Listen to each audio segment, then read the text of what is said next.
Ang pag-ingit ng mga apoy ay sumasayaw na parang mga demonyo sa madilim na pasilyo ng mansyon ng Valdez. Bawat kislap ay naghahagis ng mga anino ng pangamba, sumasayaw sa mga dingding na dating naglalaman ng karangyaan. Ngayon ay kinakain ng apoy at usok. Si Ligaya Reyes, 28 taong gulang, ang yaya ni Tala, ay humahabol sa sarili niyang hininga. Ang kanyang uniforme, dating malinis at puti, ay ngayoy puno ng uling at luha, basang-basa ng pawis at takot. Ang kanyang buhok ay nakakalat, ang kanyang mukha ay nabahiran ng itim na usok, ngunit ang kanyang mga mata ay nanatiling matalim, naghahanap ng anumang daanan. Sa kanyang bisig, si Tala Valdez, 4 taong gulang, ay nakakapit ng mahigpit. Ang kanyang maliliit na kamay ay nakabaon sa balikat ni Ligaya. Ang bawat paglanghap ng usok ay nagdudulot ng matinding pag-ubo mula sa bata. Ang kanyang malalaking mata ay puno ng luha at pagkalito. Yaya, takot, mainit. Ang bulong ni Tala, halos hindi marinig sa gitna ng nakakabinging sirena ng sunog na umalingaw-ngaw sa buong mansyon sa Makati. Ang ingay ng bumibiyak na kahoy, ang pagbagsak ng mga kisame, at ang pagsabog ng mga bagay na hindi matukoy ay lumikha ng isang symphony ng kapahamakan. Tahan na anak, nandito si Yaya. Lalabas tayo ha? Lalabas tayo. Bulong ni Ligaya, ang kanyang sariling boses ay nanginginig. Bawat hakbang ay parang paglangoy sa malapot na usok. Ang init ay dumidila sa kanyang balat. Nagbabanta na lunukin silang pareho. Ang kanyang puso ay kumakabog ng malakas. Lumilikha ng sarili nitong ritmo sa gitna ng kaguluhan. Pinilit niyang alalahanin ang daan. Ang mga lihim na labasan na minsan niyang nakita ngunit hindi pinansin. Ngunit ang usok ay masyadong makapal. Ang lahat ay tila nawalan ng direksyon. Parang isang bangungot na gising, isang katotohanan na hindi niya pinaniwalaan. Biglang, sa gitna ng pagkalito, isang anino ang lumitaw mula sa makapal na usok sa dulo ng pasilyo. Isang matangkad na figura. Ang kanyang mukha ay nababalutan din ng uling. Ngunit ang kanyang mga mata ay nagniningning ng isang matinding determinasyon na tumagos sa dilim. Si Alister Valdez, 35 taong gulang, ang ama ni Tala. Hindi siya ang tipo ng tao na madaling sumuko. Sa kabila ng kaguluhan, may awtoridad pa rin sa kanyang bawat galaw. Isang di natitinag na lakas. Ligaya! Dito! Sigaw niya, ang kanyang boses ay malakas at malinaw sa gitna ng gulo. May hawak siyang isang piraso ng kurtina na ibinuhos niya ng tubig at mabilis niya itong inilagay sa ilong at bibig ni Tala. Humawak ka sa akin, mabilis. Nagmamadaling lumapit si Ligaya. Ang isang bahagi ng kanyang pagkatao ay nakaramdam ng matinding ginhawa, habang ang isa naman ay nagulat sa kanyang biglaang paglitaw. Kumapit si Tala sa ama, habang si Ligaya naman ay sumunod sa bawat utos ni Alister. Ginabayan sila ni Alister sa likod ng bahay, kung saan ang isang bintana ay nagbigay ng isang maliit na pag-asa. Sa isang iglap, sinira niya ang kandado na hindi nasunog at inuna niyang inilabas si Tala. Pagkatapos ay tinulungan niya si Ligaya. Sa sandaling lumabas sila sa pinto, bumungad sa kanila ang isang kakaibang halo ng sariwang hangin at mainit na usok. Ang kanilang mga baga ay nagpupumilit na huminga at ang kanilang mga mata ay naghanap ng kaligtasan. Sa labas, ang mansyon ay lumalagablab na parang isang halimaw. Ang mga apoy ay lumulukso sa mga bintana at bubong. Tila nilalamon ang sarili nitong nakaraan. Ang pulang apoy ay nagpinta sa kalangitan ng isang nakakapanindig balahibong kulay. At ang ingay ng mga sirena, ng mga bumbero at pulis ay umaling-awngaw sa buong lugar. Nang makalayo sila ng sapat, halos manghina si Ligaya, ngunit pinigilan niya ang sarili. Niyakap niya si Tala ng mahigpit at ang kanilang pagkalito ay malinaw na nakikita sa kanilang mga mata. Samantala, si Alister, sa kabila ng pagiging lapat sa usok at dumi, ay nanatiling kalmado. Ang kanyang mga mata ay hindi mapakali. Naghahanap ng kung ano o sino sa gitna ng nagkakagulong pulutong ng mga tao sa labas. Hindi niya lamang tinitingnan ang nangyayari. May hinahanap siya. Habang papalapit ang mga pulis at bumbero at abala sa pagkontrol ng sunog, muling sinuri ni Alistair ang bakuran. Hindi siya sumuko. Agad siyang nakakita ng isang bagay na hindi karaniwan. Sa bintana ng silid-tulugan sa ibaba, may isang hiwa na hindi sanhi ng apoy. Ito ay isang malinis, matalim na hiwa sa gilid ng bintana. Tila ginawa ng isang matalas na kasangkapan, hindi ng init ng apoy. Dagdag pa rito, may kakaibang amoy siya na naamoy sa hangin. Isang kemikal na amoy na hindi karaniwan sa sunog, mas katulad ng isang pampabilis ng apoy. Bigla niyang kinilabutan. Hindi ito isang aksidente. Ito ay isang sinadya. Ang kanyang mga mata ay nagtama kay Ligaya na nakatingin sa kanya nang may matinding pag-aalala at takot. Sa sandaling iyon, sa gitna ng kaguluhan at panganib, may isang koneksyon na nabuo sa pagitan nila, isang tahimik na pagtanggap ng pagtitiwala at pagdepende sa isa't isa, isang pagkilala na sila ay magkasama sa isang bagay na higit sa karaniwan. Hindi niya kilala si Ligaya ng lubusan, ngunit sa kanyang mga mata, nakita niya ang isang lakas na hindi basta-basta nawawala. Dumating ang mga pulis at nilapitan nila si Alistair. Ang kanyang tugon ay malamig, may distansya. Hindi ito aksidente, ang sinabi niya sa investigador. Ang kanyang boses ay mababa, ngunit may bigat. Mag-iimbestiga ako sa sarili ko. Ibinigay niya ang ilang pangunahing impormasyon, ngunit malinaw na hindi siya nagtitiwala sa sinuman. Lumayo siya sa mga pulis at bumalik ang kanyang tingin kay Ligaya. Si Tala ay natutulog na sa mga bisig ni Ligaya. Ang kanyang mukha ay mapayapa sa kabila ng lahat. Ligaya, simula ni Alistair, ang kanyang boses ay tila napagod, ngunit may awtoridad. Alam kong nakakatakot ang nangyari, ngunit kailangan kong humingi ng pabor. Tumingin sa kanya si Ligaya, naghihintay. Si Tala, patuloy ni Alistair, malapit siya sa iyo, kailangan kanya ngayon, at ikaw lang ang kasama ko ng gabing ito. Saksi ka, hindi ko kayang gawin ito ng mag-isa. Kailangan ko ng isang taong mapagkakatiwalaan ko na naroon din. Ang kanyang mga mata, dating matalas, ay ngayon nagpapakita ng isang uri ng pakiusap na hindi karaniwan sa kanyang personalidad. Kailangan kong malaman kung sino ang nasa likod nito at kailangan kong siguraduhin na ligtas si Tala. Napalunok si Ligaya. Ang takot ay nanatili sa kanyang puso, ngunit ang bigat ng pananagutan para kay Tala ay higit na nangibabaw. May kakaibang pakiramdam din ng koneksyon sa sitwasyon na ito, isang pagtanggap sa panganib na ito. Si Alistair, ang mayaman at makapangyarihang negosyante, ay naghahanap ng tulong sa kanya, ang kanyang yaya. Ito ay lampas na sa kanilang mga posisyon. Hindi lang siya nagiging yaya, kundi isang kasama sa isang laban na hindi niya inaasahan. Opo, Sir Alistair, sagot ni Ligaya. Ang kanyang boses ay matatag sa kabila ng kanyang pangamba. Hindi ko po iiwan si Tala. Ang mga salitang yon ay hindi lamang isang tugon sa isang utos, kundi isang pangako na nagmula sa kaibuturan ng kanyang puso. Isang pangako na bubuo ng isang pamilya sa gitna ng nagbabagang abo at panganib. Ang matinding init ng apoy ay naglaho, ngunit ang mga uling ng takot ay nanatili. Pagkalipas ng gabi ng impyerno sa Valdez Mansion, nakahanap sina Alistair, Ligaya, at Tala ng pansamantalang kanlungan sa isang penthouse unit sa Bonifacio Global City, BGC.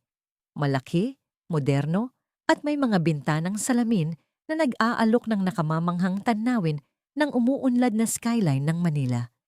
Ito ay isang sanktuaryo na sinala mula sa kalayuan, ngunit hindi nito maitago ang kapal ng takot na bumabalot sa kanila. Pinili ni Alistair ang BGC dahil sa seguridad nito.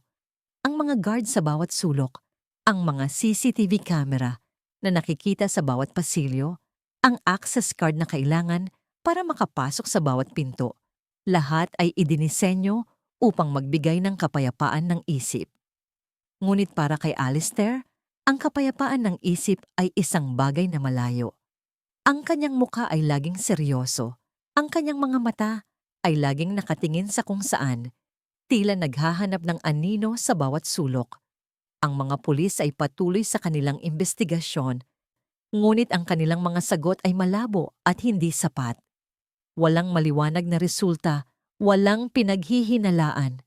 Para kay Alistair, ito ay isa lamang patunay na ang sunog ay hindi isang aksidente, kundi isang maingat na plinano na krimen, isang anino na sumusunod sa kanila. Si Ligaya, sa kabilang banda, ay nahihirapan sa pag-angkop sa bagong kapaligiran. Ang malawak at malinis na espasyo ng penthouse ay isang malaking kaibahan sa siksikang mga kalsada at simpleng buhay na kinagisnan niya. Dito, ang bawat bagay ay may sariling lugar, ang bawat gamit ay mamahalin.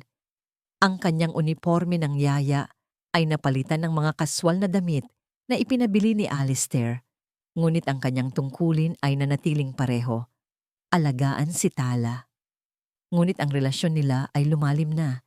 Hindi na lang siya isang empleyado. Siya ang tanging saksi. Ang kasama ni Alistair sa gabing iyon ng kaguluhan, ang isang tao na nakakita sa kanyang kahinaan at lakas. Madalas, mahuhuli ni Ligaya si Alistair na nakatingin sa kanya. Hindi ito ang tingin ng isang amo sa kanyang empleyado. May pagtataka, may pagmamasid. Nakita niya ang kanyang tapang sa gitna ng apoy, ang kanyang bilis ng kamay sa pagprotekta kay Tala. Nakita niya ang kanyang pagiging matulungin at ang kanyang katapatan na hindi matatawaran. Sa mga oras na yon, may isang salita na tila sumasayaw sa kanyang isip, mapagkakatiwalaan. Para naman kay Ligaya, nakikita niya ang isang bahagi ni Alistair na hindi niya kailanman inasahan. Sa likod ng malamig at mayabang na negosyante ay isang ama na lubos na nagmamahal sa kanyang anak. Sa tuwing natutulog na si Tala, madalas niyang makita si Alistair na nakatitig sa anak. Ang kanyang mga mata ay puno ng lungkot at pag-aalala. Isang beses, narinig niya si Alistair na bumubulong ng patawad habang hinahaplos ang buhok ni Tala. Ang mga sandaling iyon ay nagpapakita ng isang lalaking may pinagdadaanan, isang kaluluwa na may dinadalang mabigat na pasanin. Ang kwarto ni Alistair ay naging kanyang war room. Nakikita ni Ligaya ang mga papeles na nakakalat sa kanyang desk, ang laptop na laging bukas, ang mga tawag sa telepono na ginagawa niya sa madaling araw. Palihim na nagsimula si Alistair sa kanyang sariling imbestigasyon. Walang tiwala sa kapulisan, alam niyang siya lamang ang makakahanap ng katotohanan. Sinuri niya ang bawat transaksyon ng Valdez Group, bawat kontrata, bawat email. Hindi nagtagal, natuklasan niya ang isang serye ng mga kaduda-dudang deal sa ari-arian na may kinalaman sa isang malaking proyekto sa Tagaytay. Ito ang naging sanhi ng kanyang hinala. Ang pangalan na patuloy na lumilitaw ay Don Rafael Rafa Solis, isang kilalang real estate magnate na may reputasyon sa pagiging walang awa at gumagamit ng madidilim na taktika. Naalala ni Alistair na ilang buwan na ang nakalipas ay mariin niyang tinanggihan ang alok ni Solis para sa isang malaking lupa sa Tagaytay. Ang pagtanggi na yon ay nagdulot ng isang matinding away sa pagitan nila. Ngayon, sa liwanag ng sunog, nagsimulang magkonekta ang mga piraso ng puzzle sa isip ni Alistair. Ang sunog ay hindi lamang isang simpleng pagnanais na makuha ang lupa. Ito ay isang babala, isang pagpapakita ng kapangyarihan. Habang lumalim ang araw, dumalas ang pagdating ng kakaibang tawag at mensahe sa cellphone ni Ligaya. Sa umpisa, mga unknown number, walang boses. Pagkatapos, dumating ang mga text message. Hindi ito basta-basta. Ang katapatan ay may presyo, Ligaya. Ingat ka, baka gumising ka sa isang ahas na tinutulungan mong alagaan. Ang mga salita ay malabo, ngunit ang tono ay may banta. Pinilit ni Ligaya na huwag pansinin ang mga ito. Ayaw niyang dagdagan ng pasanin ni Alistair o magpakita ng takot. Baka nga naman nagkamali lang ng text. Ngunit ang mga mensahe ay naging mas personal, mas nakakatakot. Malapit nang bumagsak ang bahay ng iyong amo at kasama ka na roon, kasama ang munting tala. Alam naming nagtatago ka. Alam namin ang lahat. Nang mabanggit ang pangalan ni Tala, tumindig ang balahibo ni Ligaya. Hindi na niya ito kayang itago. Ang takot para sa kanyang sarili ay balewala. Ngunit ang takot para kay Tala ay hindi niya kayang dalhin mag-isa. Isang gabi, habang naghahanda ng gatas ni Tala, pinilit ni Ligaya na lumapit kay Alistair na abala sa kanyang laptop. Ang kanyang mga kamay ay nanginginig. Sir Alistair, simula niya. Ang kanyang boses ay halos pabulong. May nakakatanggap po akong mga mensahe sa cellphone ko. Tinaas ni Alistair ang kanyang ulo. Ang kanyang mga mata ay matalim. Anong klaseng mensahe? Ipinakita ni Ligaya ang mga text message. Ang kanyang mga kamay ay nanginginig. Binasa ni Alistair ang mga ito at unti-unting kumunot ang kanyang noo. Ang kanyang panga ay humigpit at ang kanyang mga mata ay nagpapakita ng galit na hindi niya inakala na makikita niya. Binanggit nila si Tala. Ang tanong niya, ang kanyang boses ay mababa at delikado. Opo, sir. Sabi nila, alam nila kung nasaan kami. Napalunok si Ligaya. Ang kanyang puso ay kumakabog ng malakas. Ang pag-aalala ni Alistair ay umabot sa sukdulan. Ang sunog, ang mga kaduda-dudang deal, at ngayon, ang mga banta kay Ligaya at Tala. Hindi niya maintindihan kung bakit kailangan pang damayain ang mga inosente. Ang kanyang galit ay lumukob sa kanya, ngunit kasama nito ang isang matinding pag-aalala. Ligaya, sabi niya, ang kanyang boses ay mas malambot, ngunit puno ng matinding emosyon. Hindi ko gustong masangkot ka dito. Panganib ito. Maaari ka nang umalis. Bibigyan kita ng sapat na pera, sapat para makapagsimula ka ulit, para sa kaligtasan mo. Umiling si Ligaya. Ang kanyang mga mata ay nanatiling matatag, puno ng hindi inaasahang determinasyon. Hindi po, Sir Alistair. Nangako po ako kay Tala na hindi ko siya iiwan. At kasama niyo po ako sa gabing yon. Hindi ko po kayo kayang iwan sa gitna ng ganitong laban. Kung may nakakaalam sa akin, baka mangyari rin sa iba. Dapat po tayong maging matatag. Sa mga salitang yon, hindi lamang niya inulit ang kanyang pangako kay Tala, kundi pati na rin ang isang tahimik na pangako kay Alistair. Ang mga linya sa pagitan ng amo at empleyado ay tuluyan ng nabura. Sila ay mga kasama na ngayon sa laban. Ang bigat ng kanyang katapatan ay higit pa sa kanyang takot. Ngunit ang banta ay lalong lumalapit. Isang gabi, habang wala si Alistair, abala sa paghahanap ng mga ebidensya sa labas, narinig ni Ligaya ang isang kakaibang kaluskos mula sa sala. Narinig niya ang tunog ng isang pinto na dahan-dahang bumubukas, isang tunog na hindi dapat naririnig. Ang kanyang puso ay lumukso. Si Tala ay natutulog sa kanyang tabi. Mabilis na pinakilos ni Ligaya ang kanyang sarili. Hinawakan niya si Tala at mahigpit na niyakap. Dali-dali siyang tumakbo patungo sa kwarto ni Alistair, kung saan alam niyang may hidden panic button. Sa isang iglap, pinindot niya ito. Agad na umalingaw-ngaw ang isang malakas na alarm sa buong penthouse. Sinira ang katahimikan ng gabi. Walang pag-aatubili, dinala niya si Tala sa pinakamalaking closet. Itinulak ang mga damit sa isang tabi at ipinasok ang kanyang sarili at si Tala sa loob. Hinawakan niya ang bibig ni Tala upang hindi makagawa ng ingay, habang ang mga maliliit na kamay ni Tala ay kumapit sa kanya ng mahigpit. Ang mga minuto ay parang oras. Narinig niya ang mga yapak sa labas, ang mga bulong, ang tunog ng paghalughog. Ang bawat tibok ng kanyang puso ay isang tunog ng takot. ngunit nanatili siyang matatag. Pinoprotektahan si Tala sa kanyang mga bisig na parang isang leon na nagtatanggol sa kanyang inakay. Nang bumalik si Alistair, ang penthouse ay puno ng mga guard at pulis na sumasagot sa alarm. Ngunit sa gitna ng kaguluhan, isang imahe ang tumatak sa kanyang isip. Sa isang sulok ng kwarto, sa loob ng malaking closet, nakita niya si Ligaya na yakap si Tala.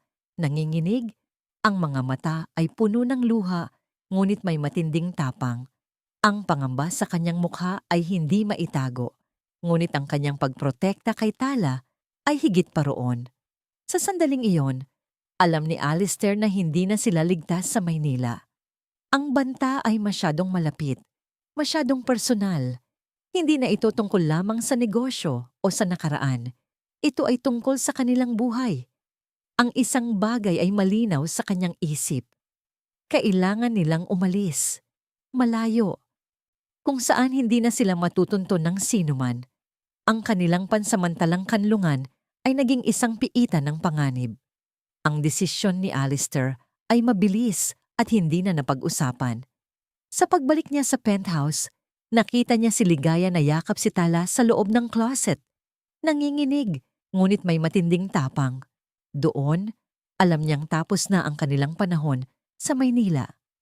Ang banta ay masyadong malapit, masyadong personal.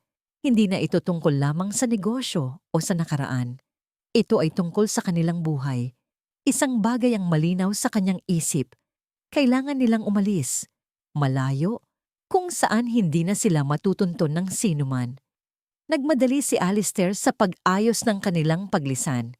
Sa gitna ng gabi, tahimik silang umalis sa penthouse. Dala lamang ang ilang mahahalagang gamit at ang matinding pag-asa na malalampasan nila ang mga anino ng panganib. Ang napili niyang kanlungan ay ang Sagada, Mountain Province, isang lugar na malayo sa sibilisasyon, na kilala sa malaparaisong dagat ng ulap at ang sinaunang kultura ng Ifugao. Mayroon silang lumang bahay kubo ng pamilya doon na matagal nang hindi nagagamit, na umaasa siyang magiging isang lihim na santuwaryo. Ang pagiging malayo at ang masungit na lupain ay magbibigay sa kanila ng pagkakataong magtago, putulin ang anumang koneksyon sa kanilang mga kaaway, at magsimulang muli sa isang lugar na hindi inabot ng kabangisan ng syudad. Ang paglalakbay patungo sa Sagada ay mahaba at nakakapagod. Nagmaneho si Alistair ng magdamag, binabagtas ang mga likulikong kalsada. Ang kanyang mga mata ay matamang nakatutok sa daan. Si Tala, na nakatulog sa likuran, ay pinapanatili ang kanyang kapayapaan sa kanyang mga bisig. Si Ligaya naman, sa upuan sa tabi niya, ay nagtatangkang manatiling gising. Ang kanyang isip ay ligaw sa pag-iisip kung ano ang mangyayari. Ang pag-alis sa Manila ay isang hakbang patungo sa hindi tiyak. Ngunit sa bawat kilometro na nilalakbay nila, pakiramdam niya ay lumalayo sila sa kabangisan at lumalapit sa isang uri ng kapayapaan, gaano man ito panandalian. Nang sumikat ang araw, unti-unting lumabas ang nakamamanghang tanawin ng kabundukan. Mga matatayog na bundok, malalawak na rice terraces, at ang sariwang amoy ng pine trees ang bumati sa kanila. Pagsapit ng hapon, narating nila ang Sagada. Ang bahay kubo ay nakatayo sa isang liblib na bahagi, napapalibutan ng mga puno at may tanawin ng malawak na lambak. Ito ay simple, gawa sa kahoy, na may lumang bubong na yari sa sawali. Malayo ito sa luho ng kanyang mansyon sa Makati, ngunit sa mga mata ni Alistair, ito ay mas ligtas. Ang buhay sa Sagada ay isang malaking pagsubok para kay Alistair.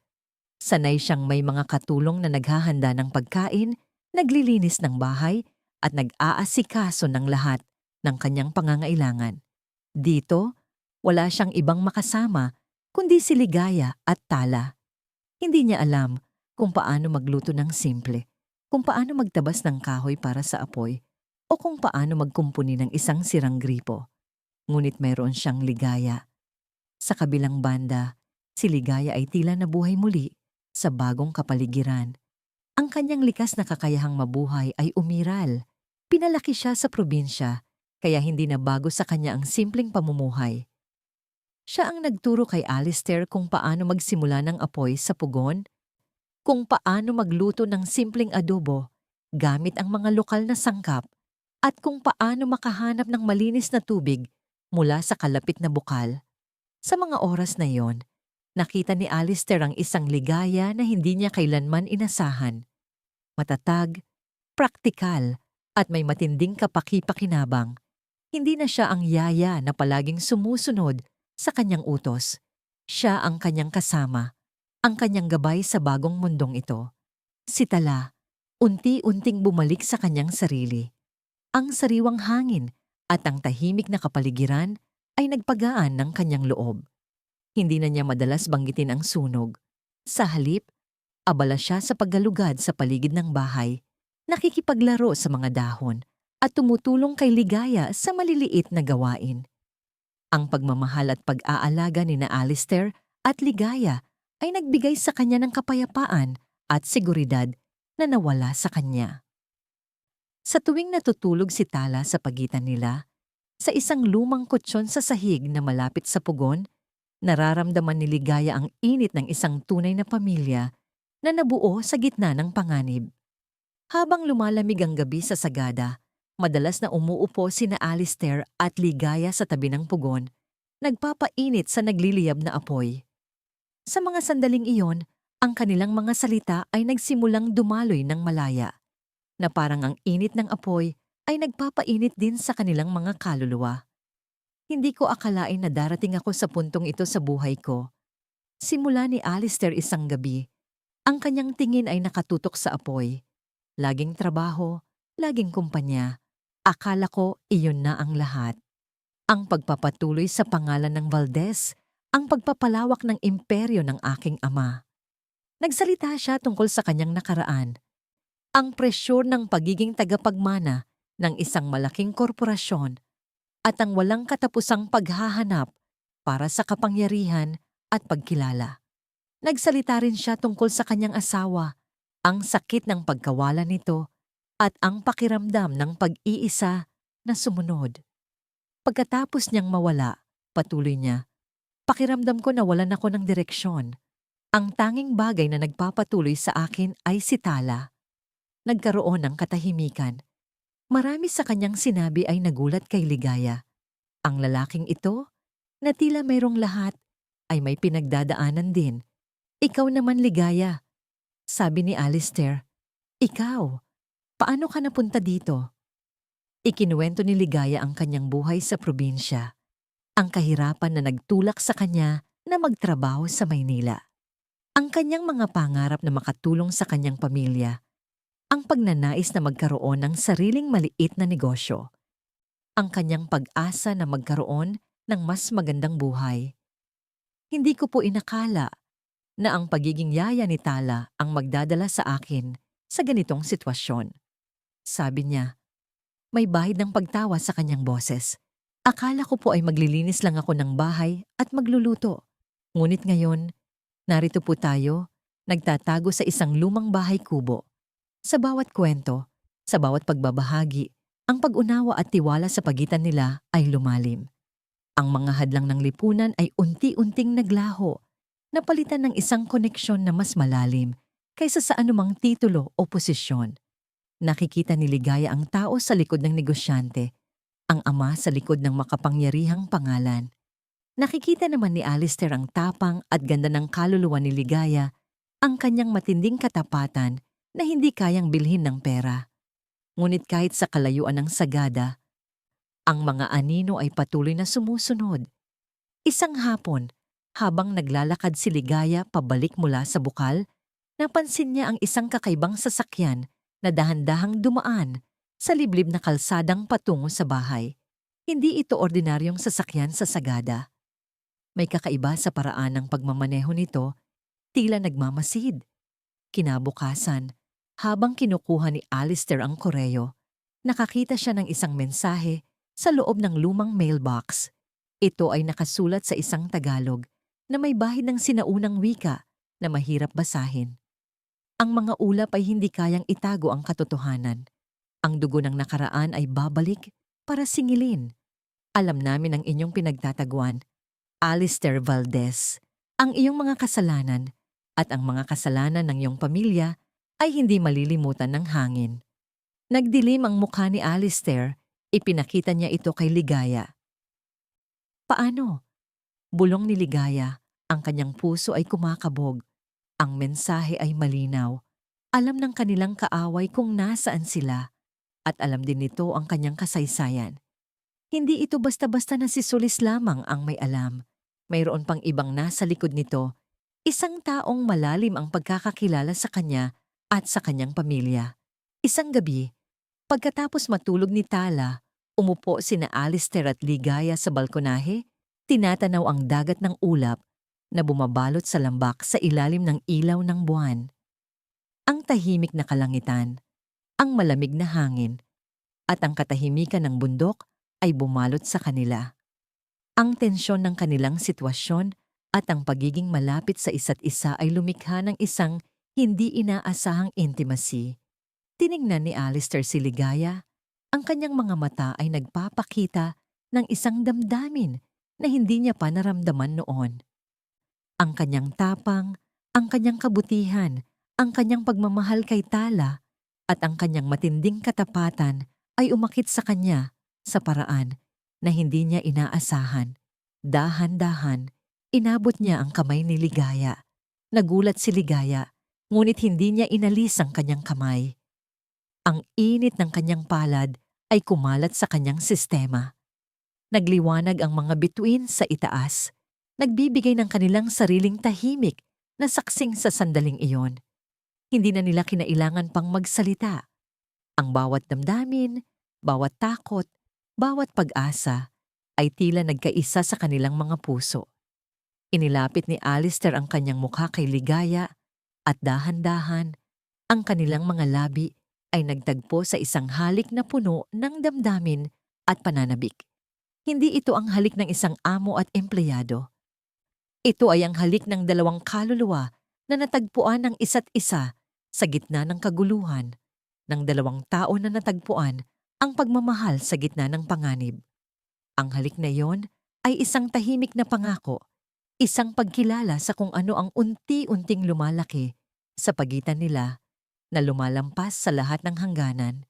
Kinabukasan, habang nililinis ni Ligaya ang lumang bahay, napansin niya ang isang kakaibang bagay sa loob ng isang lumang estatwa ng kahoy na matagal nang nakatayo sa sala. Ito ay isang tradisyonal na estatwa ng Ifugao na tila dekorasyon lamang, ngunit mayroong isang maliit na bukas sa likuran nito. Nausisa, inabot niya ang kanyang kamay at kinapa ang loob. Naramdaman niya ang isang bagay na maliit at malamig. Kinuha niya ito at nakita ang isang maliit na device, hindi mas malaki kaysa sa kanyang hinlalaki, na may maliliit na antena. Nagitla si Ligaya. Agad niyang ipinakita ito kay Alistair. Pagkakita ni Alistair sa device, humigpit ang kanyang panga. Ito ay isang listening device. Sabi niya, ang kanyang boses ay malamig at puno ng galit. Sophisticated. Hindi ito basta-basta. Ang pagtuklas na yon ay nagpapakita ng katotohanan. Hindi lang sila natunton ni Don Rafael, ngunit sila ay matagal nang sinusubaybayan. Ang bawat pag-uusap nila, bawat galaw, bawat lihim ay maaring narinig ng kanilang mga kaaway. Ang bahay kubo na inakala nilang ligtas ay naging isang kulungan. Wala nang lugar na ligtas, hindi sila makakatago. Ang oras na para harapin ang kanilang mga kaaway ay lumalapit. At sa oras na yon, kailangan nilang maging handa. Ang pagtuklas ng nakatagong aparato sa pakikinig ay parang malamig na batong bumagsak sa kanilang mga puso. Ang bahay kubo na inakala nilang santuwaryo ay naging isang bukas na aklat para sa kanilang mga kaaway. Walang pag-aalinlangan. Kailangan nilang umalis. At sa pagkakataong ito, mas malalim, mas lihim pa sa pinakalihim na landas. Nagmadali silang naghanda, dala ang iilang gamit na kailangan. Ang kapayapaan ng sagada ay napalitan ng mapanglaw na pagmamadali. Sa pagmamaneho ni Alistair, hindi na niya binagtas ang pangunahing daan. Sa halip, lumiko siya sa mga lumang landas na paakyat sa bundok, mga kalsadang baku-bako at madawag, na tanging mga lokal lamang ang nakakaalam. Ang kanyang isip ay gumagana ng mabilis, nagdududa. Hindi lamang si Don Rafael ang naghahanap sa kanila. Mayroong isang nagbibigay ng impormasyon, isang traidor sa kanyang sariling bakuran, isang taong may malalim na koneksyon na nakakakilala sa bawat galaw niya. Ang ideya ay kumukulo sa kanyang dugo, naghahatid ng galit at pagtataksil. Sa bawat liko ng daan, bawat pag-akyat sa matarik na kabundukan, pakiramdam ni Ligaya ay mas lalo silang lumalayo sa anumang pamilyar.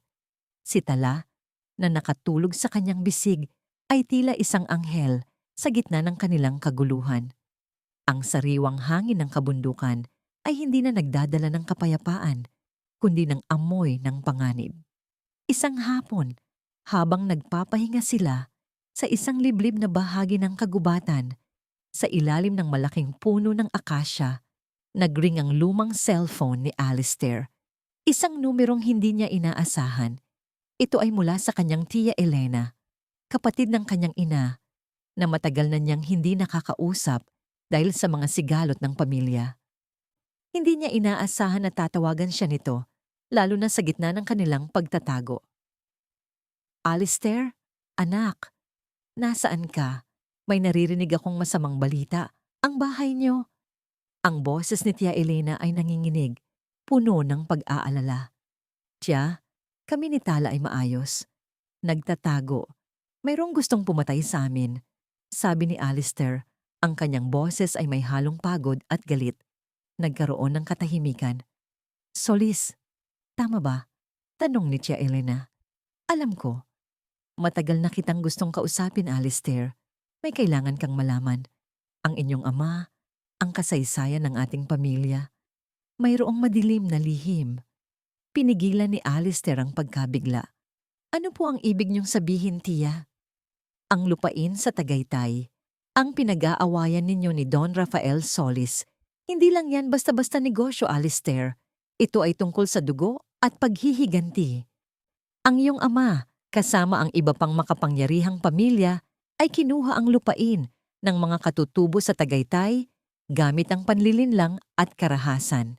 Ang pamilya Solis, partikular ang mga ninuno ni Don Rafael, ay isa sa mga biktima. Maraming nawalan ng lupa, ng kabuhayan, at ng buhay dahil sa kasakiman ng pamilya Valdez. Ang sunog sa mansyon niyo, hindi lang yan babala. Iyan ang simula ng kanyang paghihiganti. Gusto niyang bayaran ninyo ang lahat ng kanilang dinanas. Ang bawat salita ni Tia Elena ay parang suntok kay Alistair. Ang kanyang ama, ang kanyang pinagkakatiwalaang Valdez name, ay may mantsa ng karahasan at kasakiman. Ang kanilang imperyo ay itinatayo sa dugo at luha ng mga inosente. Nakaramdam siya ng matinding galit, hindi lamang sa kanyang ama, kundi sa kanyang sarili, dahil sa hindi niya pag-alam sa katotohanan. Si Ligaya, na nakarinig ng lahat, ay nagulat. Ang mga mata niya ay nanlaki. Ang pamilyang pinaglingkuran niya, ang pamilyang halos ikamatay niya sa sunog, ay mayroong ganitong madilim na nakaraan. Ang kanyang puso ay nabahala. Ang Alistair na kanyang nakikita, ang Alistair na mapagmahal na ama, ang Alistair na dahan-dahang gumuguho ang maskara ng kayamanan, ay anak ng isang mang-aagaw. Pakiramdam niya ay niloko siya, hindi ng Alistair, kundi ng buong sitwasyon. Matapos ang tawag, nagkaroon ng matinding katahimikan sa pagitan nila. Si Alistair, na may mukhang gumuho, ay hindi makatingin kay Ligaya. Alam niyang narinig ni Ligaya ang lahat. Ligaya! Bulong ni Alistair, ang kanyang boses ay basag. Hindi ko alam. Hindi ko alam ang lahat ng yan. Naglakad si Ligaya palapit kay Alistair. Nakita niya ang sakit sa mga mata nito, ang pagkabigla at ang pagguho ng kanyang pagkatao. Sa kabila ng kanyang sariling pagkabigla at pagkadismaya, nakita niya ang isang Alistair na biktima rin ng mga kasalanan ng nakaraan. Isang Alistair na pinapasa ng bigat ng isang kasaysayan na hindi niya ginawa. Hindi ito ang Alistair na kilala niya. Ito ang Alistair na ngayon palang natututo sa madilim na bahagi ng kanyang pamilya.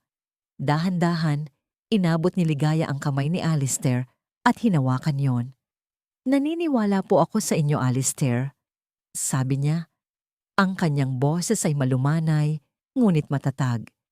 "Naniniwala po ako sa kung sino kayo ngayon. Ang mga kasalanan ng inyong ama ay hindi kasalanan niyo. Ang mahalaga ay kung ano ang gagawin ninyo ngayon." Sa mga salita ni Ligaya, nakakita si Alistair ng muling pag-asa. Sa gitna ng lahat ng kaguluhan, ng lahat ng pagtataksil, mayroon si Ligaya na naniniwala sa kanya. Ang kanyang mga mata ay nagtagpo sa mga mata ni Ligaya at nakita niya roon hindi lamang ang pag-unawa, kundi ang pagmamahal. Ito ang pamilyang hinahanap niya. Ang pagmamahal na sa tingin niya ay nawala na sa kanya. Patuloy silang naglakbay, naghahanap ng lugar na matutulugan. Isang gabing umuulan ng malakas, natagpuan nila ang isang lumang bahay na halos gumuho na. Ang bubong ay butas-butas at ang mga dingding ay halos mabulok na. Ngunit ito ang tanging silungan na natagpuan nila sa gitna ng ulan at dilim. Sa loob ng bahay, nagsimulang umubo si Tala. Nagsimula itong manginig. Hinipo ni Ligaya ang kanyang noo at naramdaman niya ang matinding lagnat. Nilalagnat si Tala. Bulong ni Ligaya, ang kanyang boses ay puno ng pag-aalala. Hindi nag-aksaya ng oras si Ligaya. Sa kabila ng pagod at panganib, inalagaan niya si Tala. Pinainit niya ang tubig, gamit ang isang maliit na kandila at nilagyan ng basang tela ang noo ni Tala. Kinuha niya ang kanyang lumang panyo at pinunasan ng mainit na mukha ng bata. Buong gabi, hindi siya natulog. Pinupunasan ang noo ni Tala, dinidiligan ng labi nito at kinakantahan ng malumanay na awit upang mapakalma ang bata. Ang kwentong ito ay nilikha ni Inday Andrea. Huwag kopyahin o gamitin muli ang audio o kwentong ito upang matiyak ang karapatang ari. Pinapanood ni Alistair si Ligaya. Ang kanyang puso ay nabigla sa pagmamahal. Ang babaeng ito, na hindi kadugo ni Tala, ay nagbigay ng lahat para sa kanyang anak.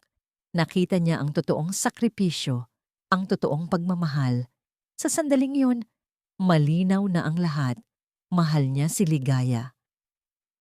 At mahal ni Ligaya si Tala na parang sarili niyang anak.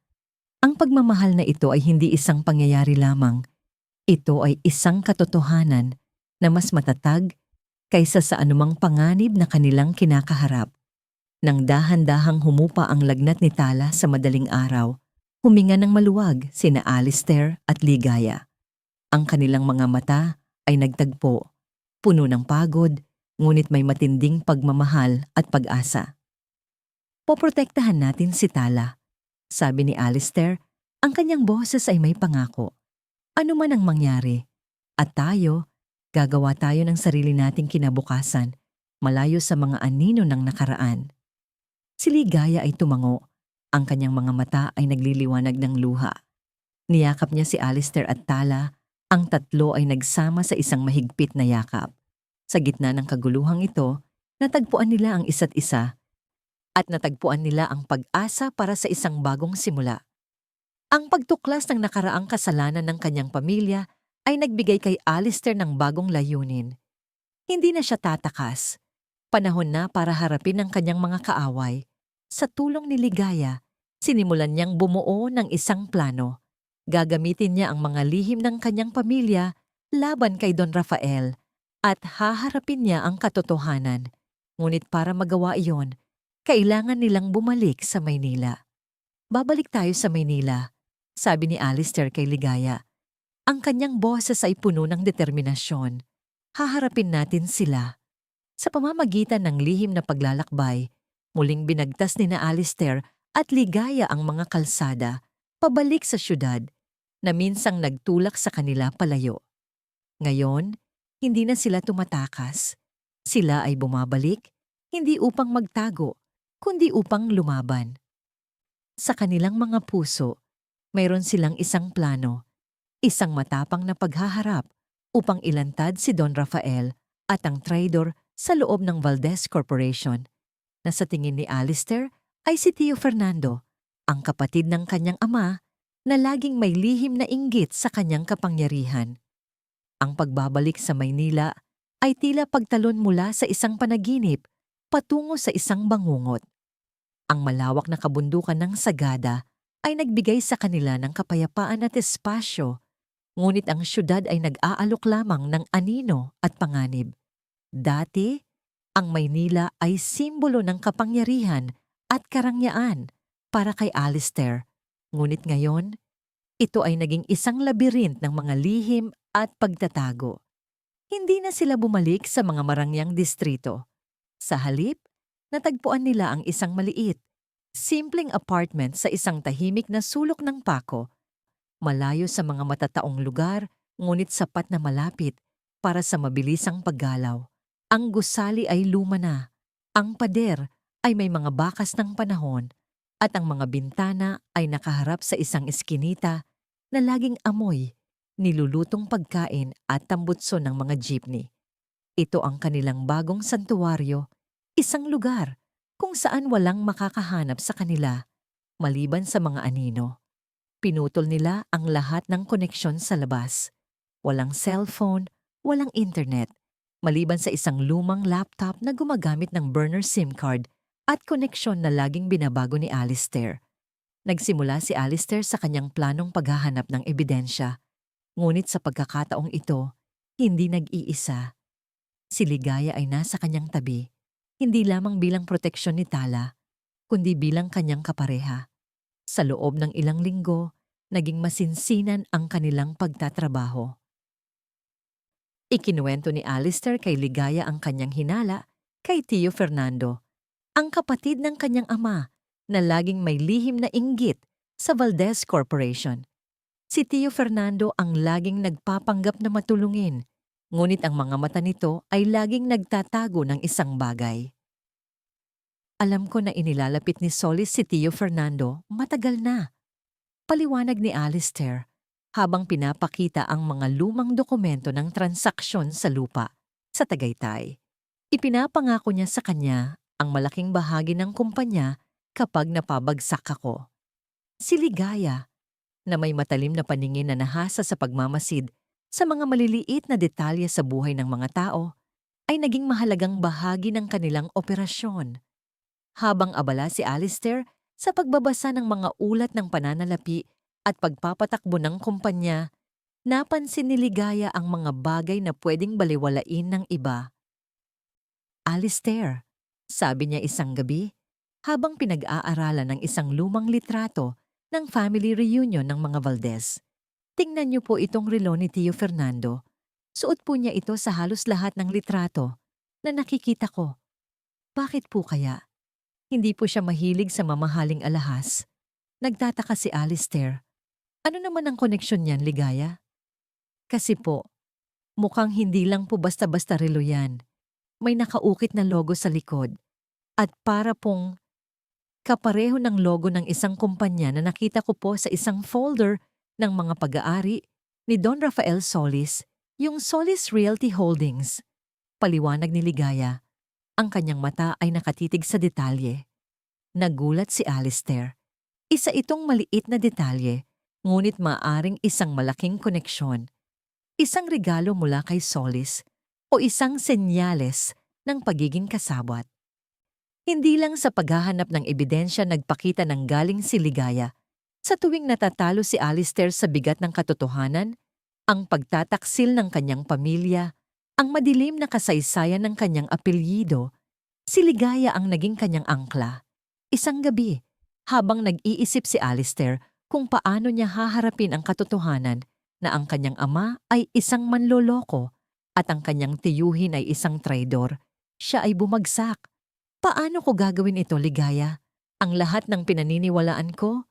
Ito ay isang kasinungalingan. Lumapit si Ligaya. Inilagay ang kanyang kamay sa balikat ni Alistair. Hindi po kasinungalingan ang inyong puso, Alistair. Hindi po kasinungalingan ang pagmamahal niyo kay Tala. Ang kasalanan ng nakaraan ay hindi inyo. Ang importante po ay ang gagawin ninyo ngayon para itama ang mali at lumikha ng isang bagong Valdez na may karangalan. Ang kanyang mga salita ay nagbigay ng lakas at pag-asa kay Alistair. Ang kanilang pagtitiwala sa isa't isa ay umabot sa bagong antas na ginawa silang hindi lamang magkasintahan, kundi mga magkasosyo sa isang misyon. Sa pagitan ng mga pagpaplano at paghahanap ng ebidensya, si Tala ay nagsisilbing paalala ng kanilang layunin. Ang kanyang inosenteng tawanan at yakap ay nagbibigay sa kanila ng lakas upang ipagpatuloy ang laban. Dumating ang pagkakataon upang ilantad si Tio Fernando.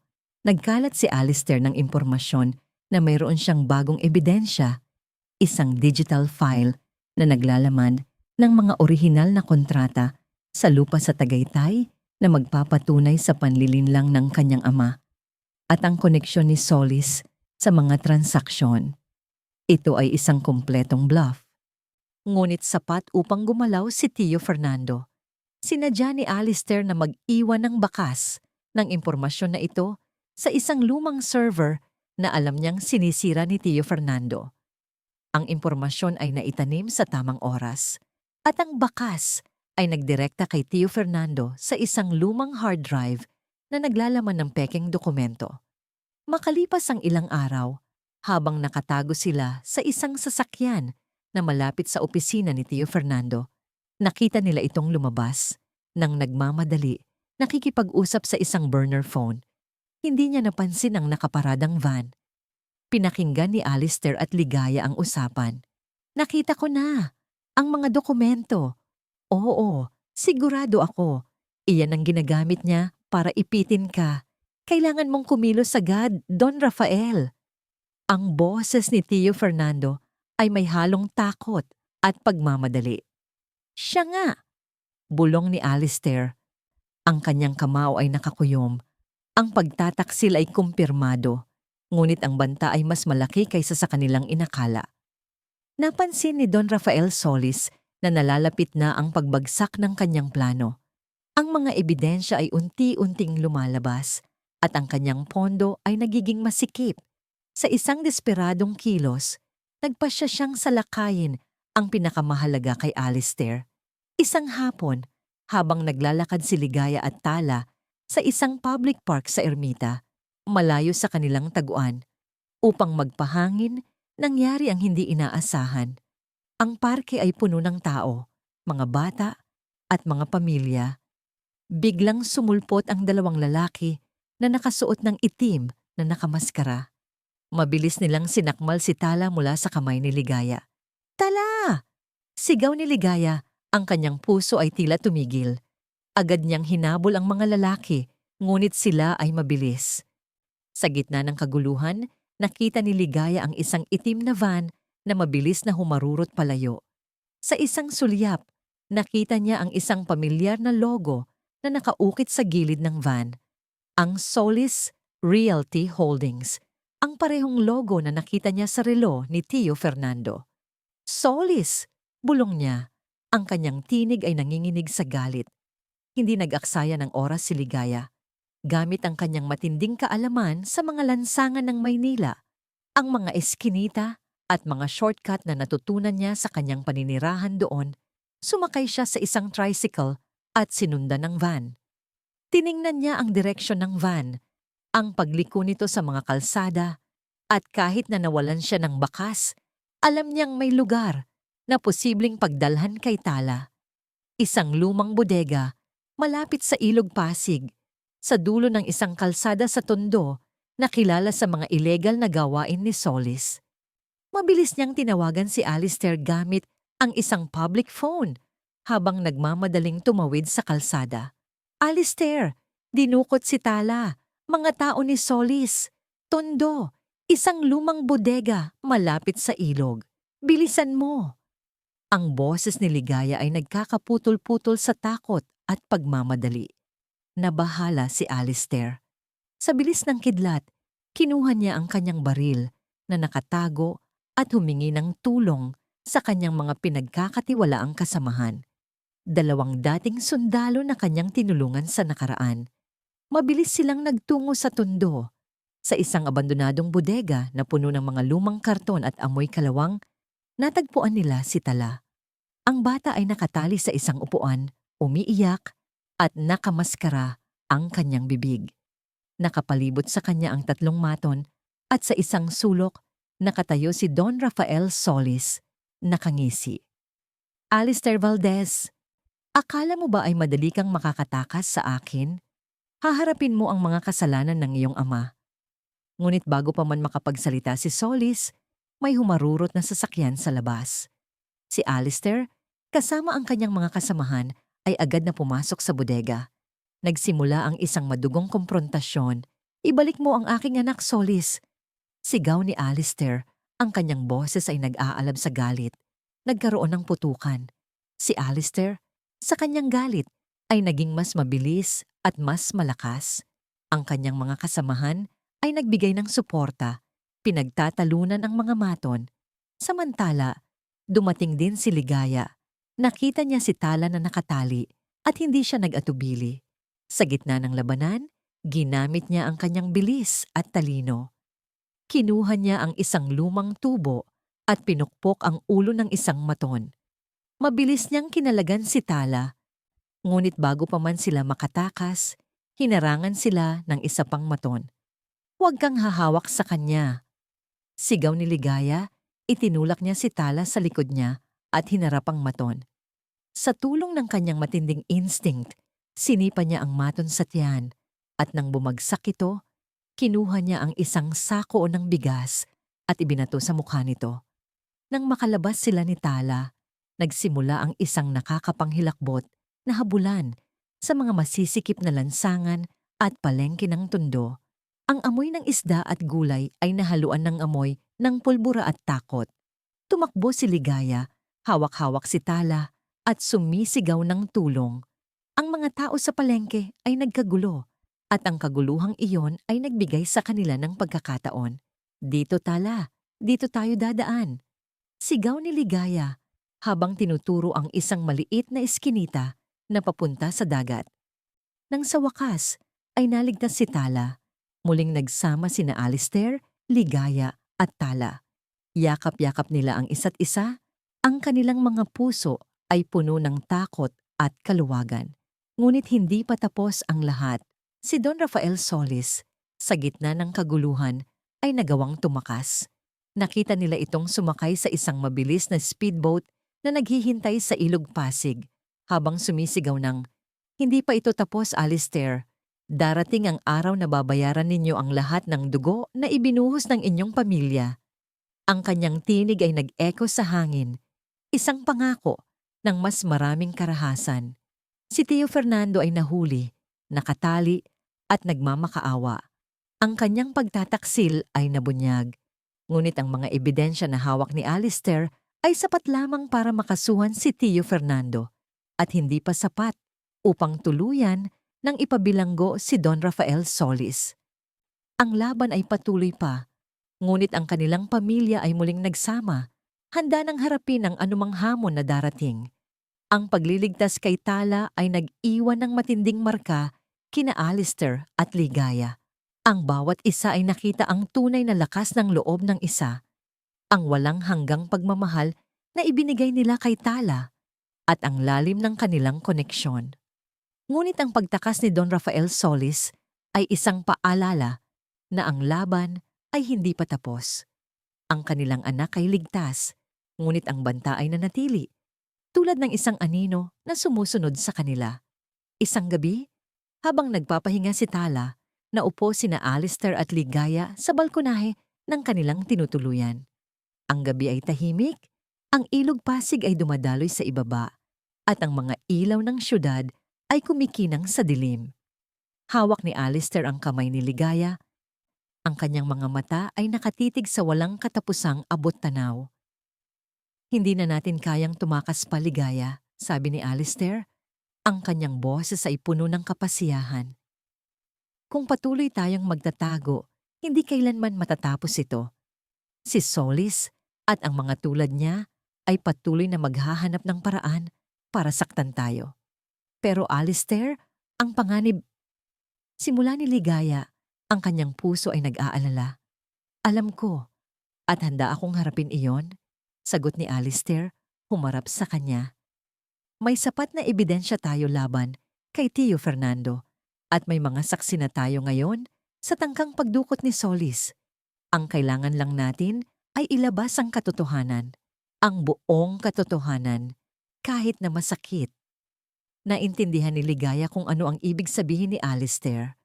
Ang paglalantad ng katotohanan ay hindi lamang tungkol kay Solis, kundi pati na rin sa madilim na nakaraan ng pamilya Valdez.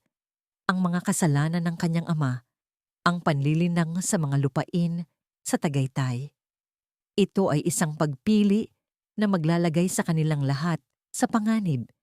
Ngunit ito rin ang tanging paraan upang tuluyan ng maging malaya. Nasa likod niyo po ako, Alistair, sabi ni Ligaya. Ang kanyang mga mata ay puno ng pagtitiwala kahit anong mangyari.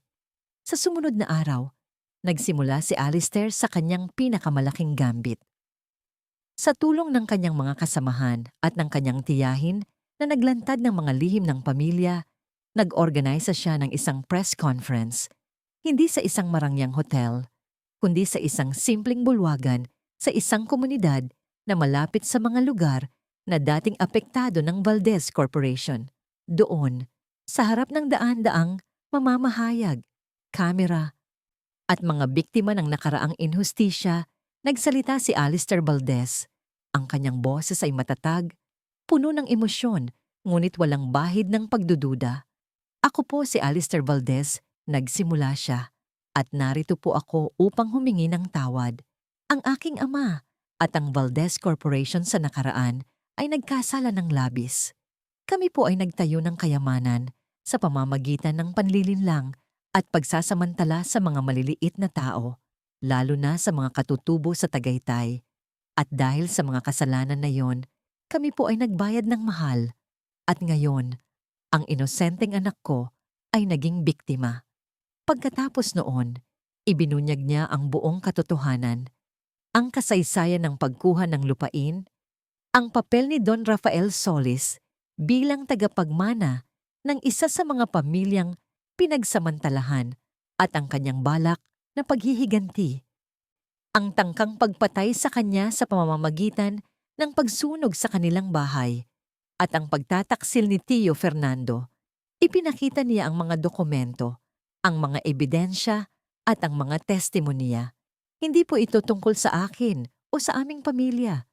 Patuloy ni Alistair, ang kanyang tingin ay tumama sa mga mukha ng mga taong kanyang pinagsisisihan. Ito po ay tungkol sa pagtatama ng mali. Ngayon po, formal akong nangangako na ang Valdez Corporation ay babayaran ng lahat ng utang nito sa nakaraan.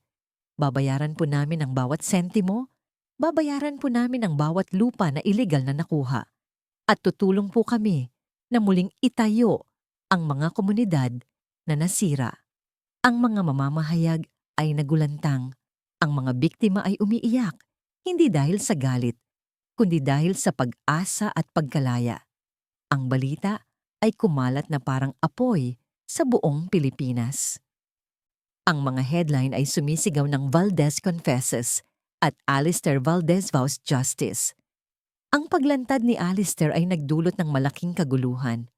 Ang publiko ay nagalit kay Don Rafael Solis, na ngayon ay tinawag na isang terorista sa halip na negosyante. Ang mga biktima ay nagkaroon ng lakas ng loob na lumabas at magsalita. Nagpapakita ng kanilang sariling mga ebidensya at karanasan. Agad na kumilos ang pulisya at mga ahensya ng gobyerno.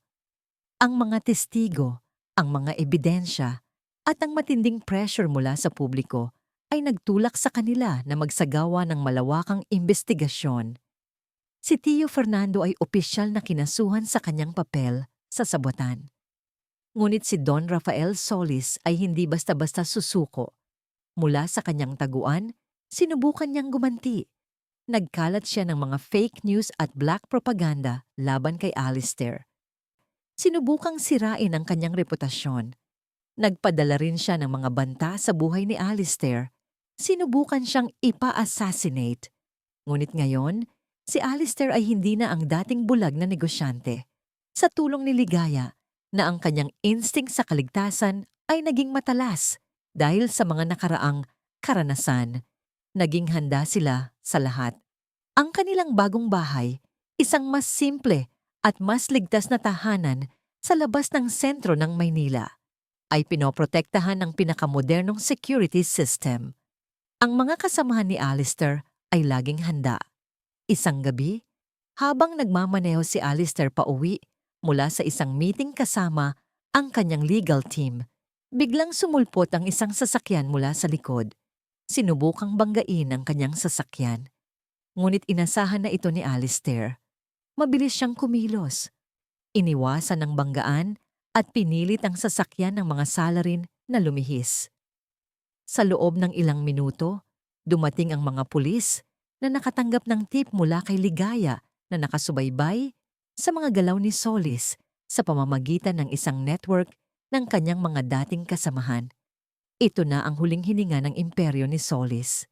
Sa loob ng ilang araw, sa tulong ng mga bagong ebidensya at testimonya, si Don Rafael Solis ay natunton at nahuli sa isang serye ng mga raid.